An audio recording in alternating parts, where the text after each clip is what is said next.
week 16 of the fantasy basketball season. Here's a few centers I'd look to add this week. The first guy, Mason Plumlee of the Charlotte Hornets. So Plumlee, I've mentioned him a few times this season on the ad list, and he's been putting up good numbers over the last few weeks here.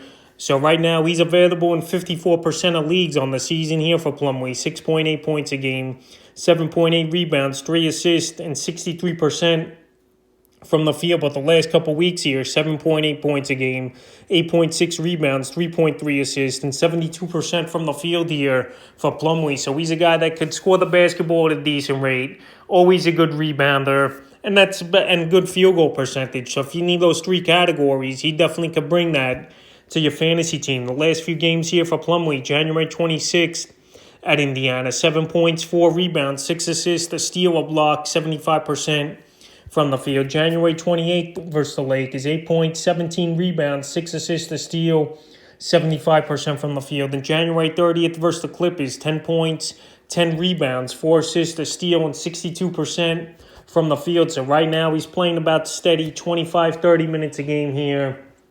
His Plumlee. He's not going to go crazy on the stat sheet, but definitely a guy who could average 10 points, 9 rebounds, 4 or 5 assists with a good field goal percentage for the rest of the way. I don't think it's a far-fetched number. And right now I would give him an ad this week. The next guy's Bismack Biyombo of the Phoenix Suns. So the Suns being very cautious right now with DeAndre Ayton and his injury. And hey, there's no reason to rush him back. This team, the best team in the Western Conference this season. And Biyombo's been a diamond in the rough of a guy who they just signed to a 10-day hardship deal when everyone was out with the safety and protocol problems. But Biyombo, what a season it's been for him in the month he's been here with the Suns. 11.1 points a game on the season, 8.1 rebounds, 1.2 assists, 1.2 blocks, and 64% from the field. So right now, he's only available in 35% of fantasy leagues. In the last couple weeks here, he's averaging a double-double, 14 points a game, 10 rebounds, 1.4 assists, and 64% from the field here. So Bismack Biyombo,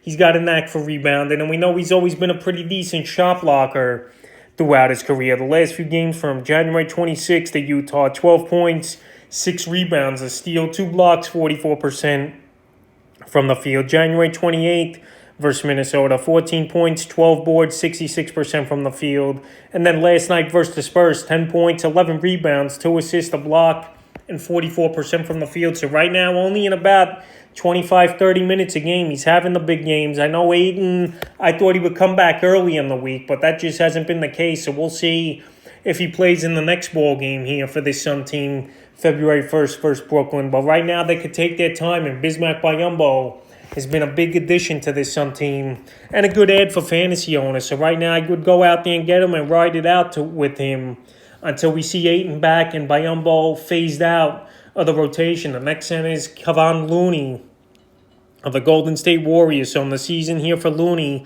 6.1 points a game, 7.4 rebounds, 1.6 assists, 54% from the field. But the last couple weeks here, 6.3 points a game, 10.4 rebounds, 1.9 assists, and 60% from the field. So Looney here, if you need rebounding and a good field goal percentage, those are definitely the two categories he's going to give fantasy owners. I know I've mentioned him a lot over the last few weeks as an ad, but right now he's still out there somehow in 72% of fantasy leagues. The last few games here for Looney, January 25th versus Dallas, no points, 9 rebounds, 2 assists. January 27th versus Minnesota, 7 points, 6 rebounds, an assist, a steal, 40% from the field. And January 29th versus the Nets, a good ball game, 6 points, 15 rebounds, 2 assists, and 42% from the field. So like I mentioned, you need rebounding and field goal percentage. Looney is definitely the guy to go out there and get this week. The next one is Hernangomez of the New Orleans Pelicans. So Hernangomez, he's been having a good few games in a row here with Valanciunas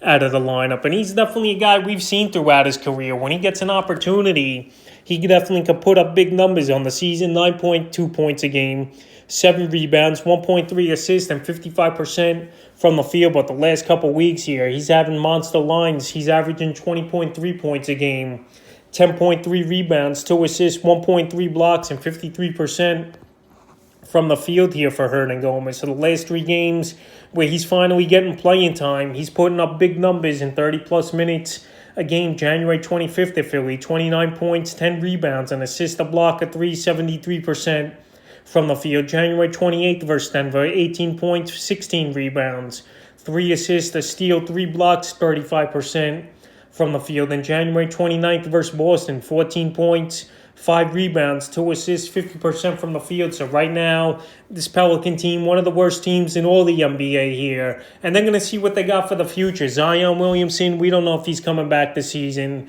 Valanciunas, he could definitely be a trade candidate with the deadline coming up on February 10th here. So Hernangomez right now available in 62% of fantasy leagues. And he's definitely a center I would add this week. And the center I look to add Hassan Whiteside of the Utah Jazz. I've mentioned Whiteside a lot over the last few weeks here. And Rudy Gobert, I thought he was coming back as well. Same situation like DeAndre Ayton, but he just hasn't returned to the lineup yet. So on the season here for Whiteside, 8.5 points a game, 7.2 rebounds, 62% from the field, and 1.5 blocks.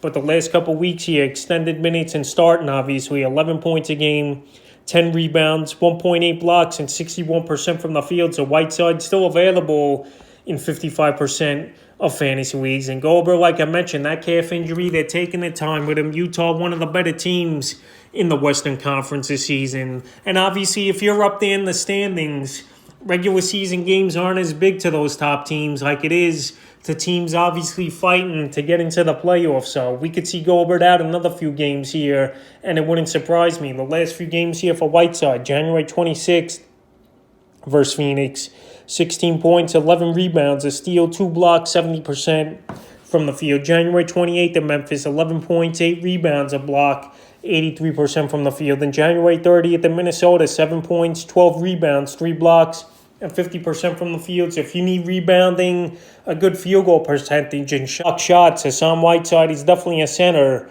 I would add this week. So that's a few centers I would add here for Week 16 of the fantasy basketball season.